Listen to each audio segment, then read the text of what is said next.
Hello, welcome to the first Braemar TV of 2018. We've been doing this for a year now and we'd like to say thank you for all the support. We're the Triplets. In this month's edition, we'll be looking at some performances from the Burns Night Supper held by the Scouts in the village hall. But first, some news on a worthwhile cause in the village, the Braemar Care Initiative. Hello, my name is Sandra Faulkner and I'm the chairman of the Braemar Care Initiative. The Care Initiative was set up about 2 years ago following a community action plan where it was highlighted that there is a lack of care provision in the Braemar area due to its remoteness from the rest of Deeside. Carers who did come were travelling quite a distance, therefore having less time to spend with clients in Braemar. There is a group of 12 of us now who are working towards getting a care scheme set up here, working alongside the Aberdeenshire Health and Social Care Partnership. We now have carers on board, but we're always looking for more. We're also hoping to get some volunteers to work with us to do things that are not directly care needs. If you needed some help with shopping, for instance, snow clearing, which can be a problem in Braemar, a little help with housework or just cooking, just general companionship if you're on your own. So again, we hope to enlist more volunteers. All the members of the board have application forms for the volunteers, so feel free to approach anyone. They can also be picked up from Amy at the surgery. To comply with the regulations, we do make sure that all the volunteers are checked with criminal convictions, and we take 2 references for everyone. We have, in the past few months, looked after 2 people in Braemar, and we're hoping that we can build on that with help from the Health and Social Care Partnership.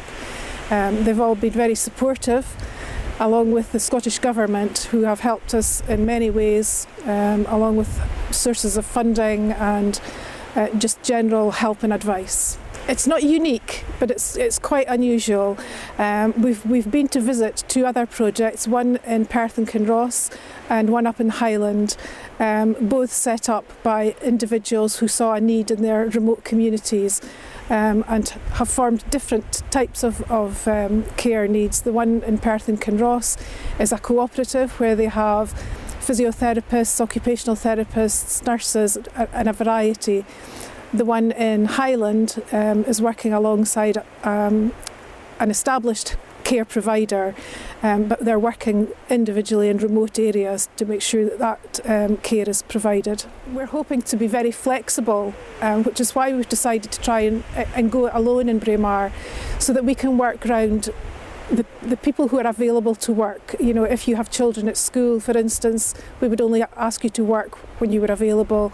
You know, if you have other commitments, again, you can tell us what you're able to do and we'll try and use you at that times, which is a bit more flexible than you can do if you are employed directly by a big healthcare provider like the local council, or like, you know, some of the big private healthcare providers are more. They have to, because they're a big organisation, they just have to be a bit more rigid in what they're doing. But because we're small, we know what people can do and we know what people's strengths are, we can be far more flexible.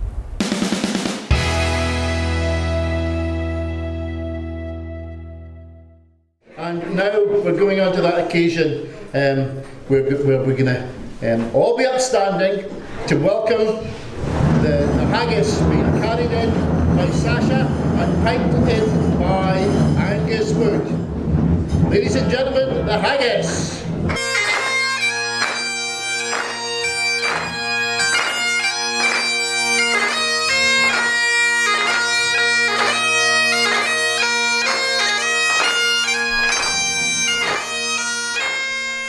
Fair fire on his sonty face, great chief to know the pudding race. Aboon the man will attack your place, paint his life of dirt. Will I word the odd grace, as lang as my air. The groaning trencher there you fill, your herd is like a distant hill. Your pin would help to mend a mill in time of need. And through your pores juice distill, like amber beat. His knife, say labour rustic dick, and cut you up with ready slick, trenching your gushing entrails break, like ony ditch, and then Oh, what a glorious sight. Warm, reeking, rich. Then horn for horn they stretch and strive, till tack hindmost on they drive, till all wheels swathed kites belive are bent like drums. Then all good men mist like to rise, bethank it hums. Is there that always French ragout, or olio with star stew, a fricassee with mac or spew, with perfect scunner, looks down with sneering, scornful view, on sick a dinner. Poor Dill, Simo is trash, as feckless as a wizard rash, his spindle shank a guid we plash, he knive knit, through bloody flood or field to dash, oh how unfit. But mark the rustic haggis fed, the trembling earth resounds his tread, clap in his wally never blade, he'll mack it whistle, and arms and legs and head will sned like tap of thistle. Your pa's what mack mankind your care, and serve them up their bill of fare. Old Scotland once nae stinking ware that jops and luggies, but if you wish a grateful prayer, gie her a haggis.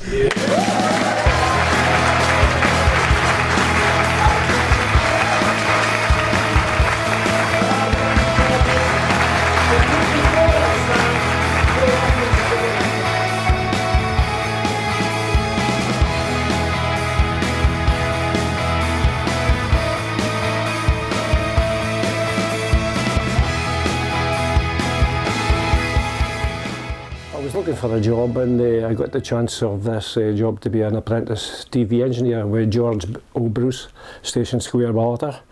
He was an ex-Remy man and a very clever man, and he was a sort of pioneer. In fact, pioneer is actually on his gravestone at Tulloch, the television pioneer, so it was a good chance to get a job, basically. Braemar was about to get a decent television service from the old Meldrum mast, but it was just totally out, it's impossible to get. And the only way they could get that was to some sort of relay system. And there was a public meeting, I believe, in the community, and there was a couple of companies tendered for it, one being George Bruce, and he got the contract. And one company favoured Maroon, and he favoured Craig Coinich. Craig Coinich was maybe not the best site, but it was accessible in the winter. And believe me, I had a lot of trips up that hill in the winter time.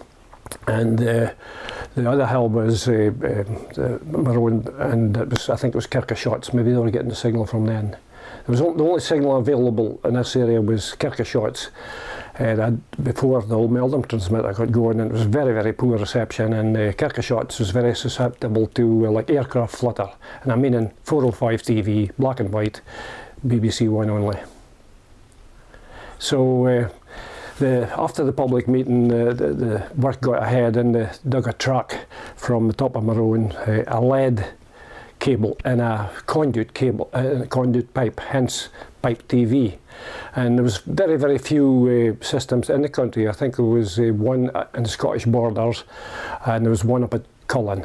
Now the one in the borders, I don't know anything about that, but the one at Cullen was just to serve people underneath the cliffs.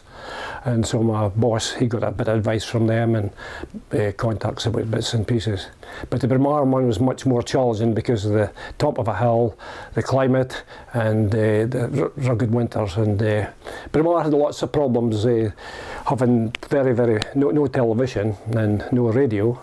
And the thing about the thing was the weather, really, the coarse weather, and it really was quite a challenge to put in a system up there. There was volunteer labour, and the village, the community went together, and they formed a contract with Mr. Bruce on how much he would charge and all the rest of it. So basically he capitalised the project, and then they paid so much for a connection, and then so much for a year, and some of them didn't pay, of course. I think there was exemptions. The grants, the garage people, they used their power supply and their facility up at Castleton, and I think the other one was Bill Petrie down beside the Prospect Terrace. he supplied power and he had an amplifier at the back of his shed. It was a very, very complex system really, because the 55 volt power supply was fed up to feed the amplifiers up in the hills, and then the signal came back down, a bit like your modern satellites. They feed the power up for the LNB and get your signal back down.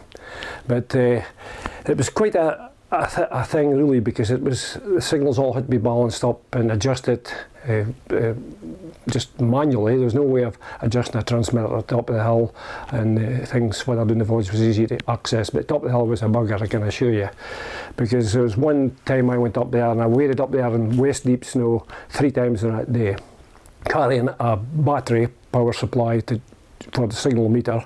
See, the equipment was primitive in those days compared with modern things, and you would have a cordless phone now and you'd be able to see what was happening at the bottom. I actually used to carry up a wee portable TV, one of the very earliest portable Perdue Portaromas, and I scrapped a couple just a couple of years ago, and I've been on eBay and I should have kept them because they'd be worth a lot of money, because there's just none available.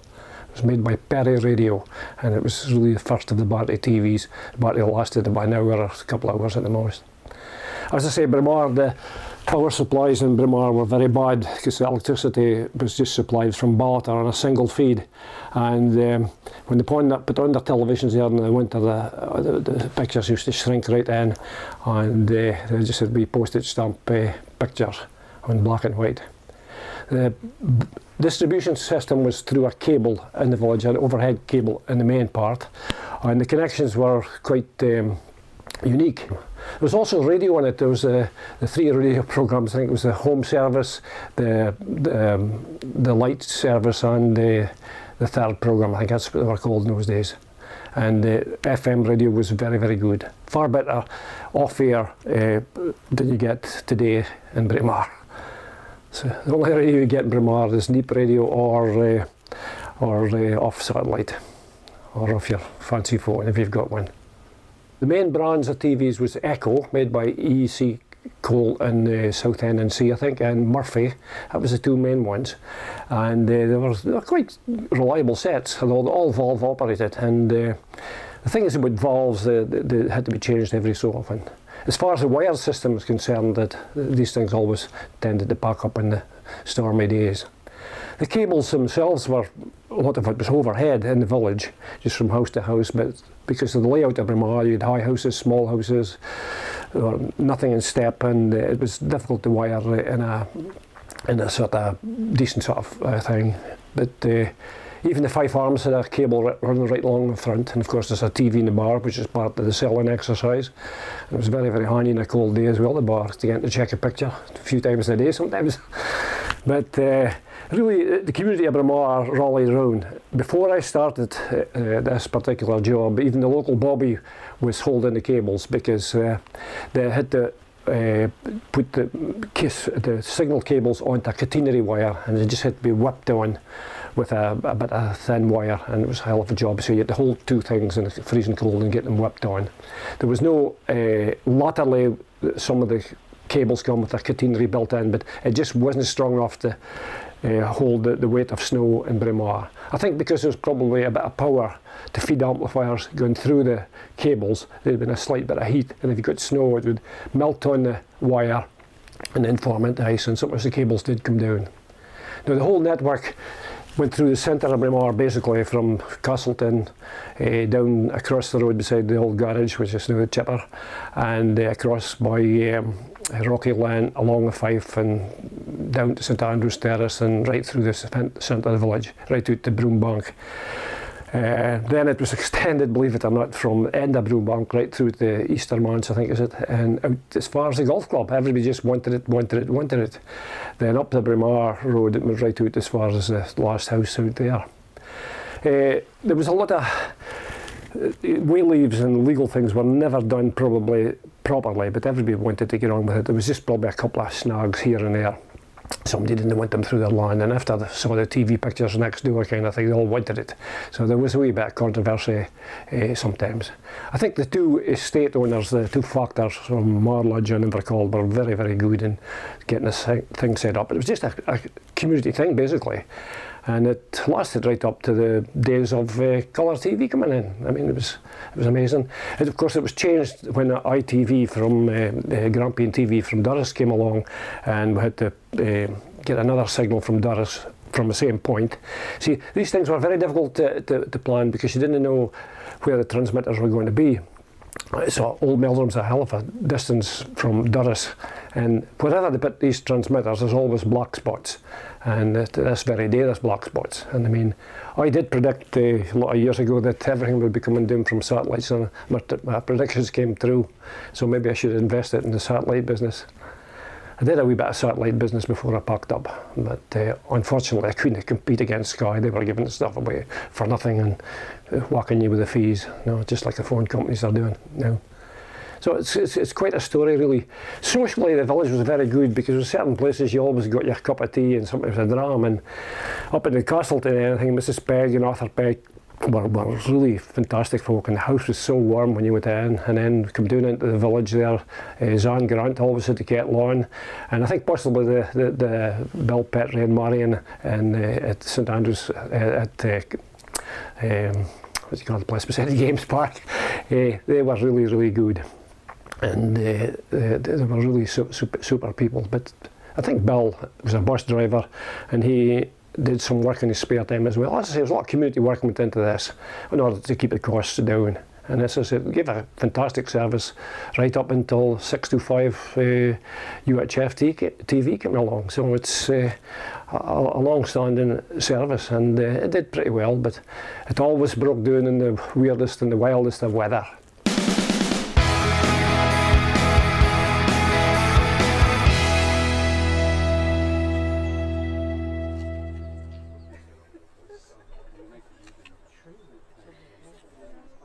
I'm Angus Wood, and we're here on a very lovely Saturday morning at the Braemar Community Garden.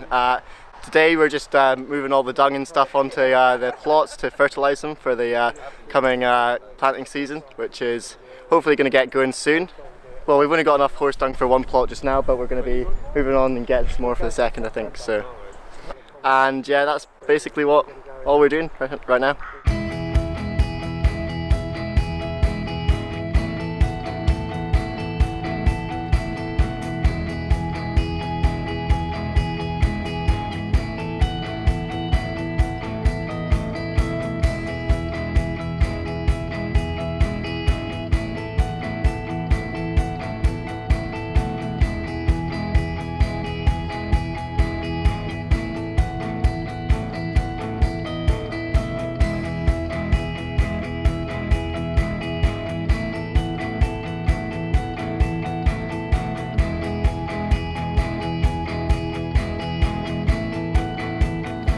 I'm Brian Wood, I'm Deputy Convener of the Cairngorms National Park Authority. On the 6th of February we're holding an important meeting in the Village Hall in Braemar, where we're inviting members of the local community to come along and share in the consultation of the new local development plan for the Cairngorms National Park. If you're submitting a planning application, then it doesn't matter whether or not that will be determined by the National Park Authority or by Aberdeenshire Council. It will still be determined on the basis of what's in the local development plan. Now, the current plan is due to expire in 2020, and we're already putting together the new plan, which will last from 2020 until 2015. So this is your opportunity to express your views on whether or not you think we've got it right. Is planning and development in the right place? Is it the right type of planning? Have we got the right rules? So come along and take part in the discussions. There'll be a drop-in session from 1 o'clock in the afternoon, and then a roundtable event from 2:30. Full details are available on the park's website. So please come along and get involved.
Well, that's all for this month.